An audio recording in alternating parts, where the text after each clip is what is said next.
बिस्मिल्लाहिर्रहमानिर्रहीम। अस्सलाम वालेकुम। मेरी तरफ से तमाम देखने वालों को बहुत बहुत ईद मुबारक हो। आज ईद का दूसरा दिन है और मेरे घर में है दावत, लेकिन उससे पहले मेरी वीडियो को लाइक जरूर कीजिएगा और अगर मेरा चैनल सब्सक्राइब नहीं किया है तो वो भी करना जरूरी है।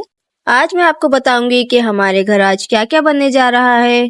हाँ तो जी, आज मीठे में बनने जा रही हैं सेवइयाँ।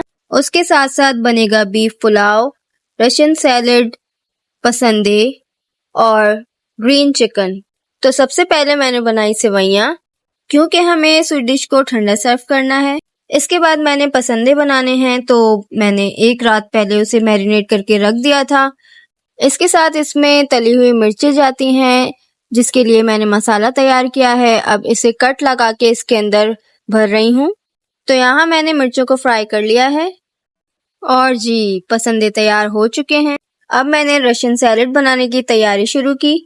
उसके लिए मैंने बंद गोभी और सेब काटने थे, तो मैंने जल्दी जल्दी वो काटे। और यहाँ मैंने आलू बॉईल करके रखे हुए थे, उसको क्यूब्स में काटे और इसमें डाल दिए। और मैंने फिर जल्दी जल्दी रशियन सैलेड तैयार की और फ्रिज में रख दिया, क्योंकि रशियन सैलेड ठंडी सर्व की जाती है।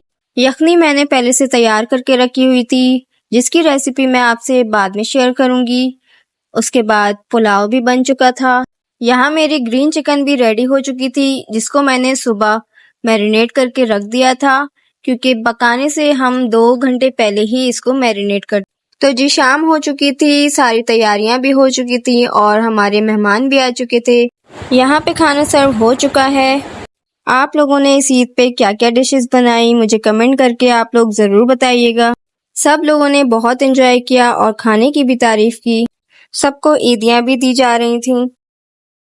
यहाँ पे सब खाना खा चुके थे, अब मीठा सर्व किया। तो आज का ये ईद व्लॉग आप सबको कैसा लगा, मुझे कमेंट करके जरूर बताइएगा। अगली वीडियो तक के लिए अल्लाह हाफिज।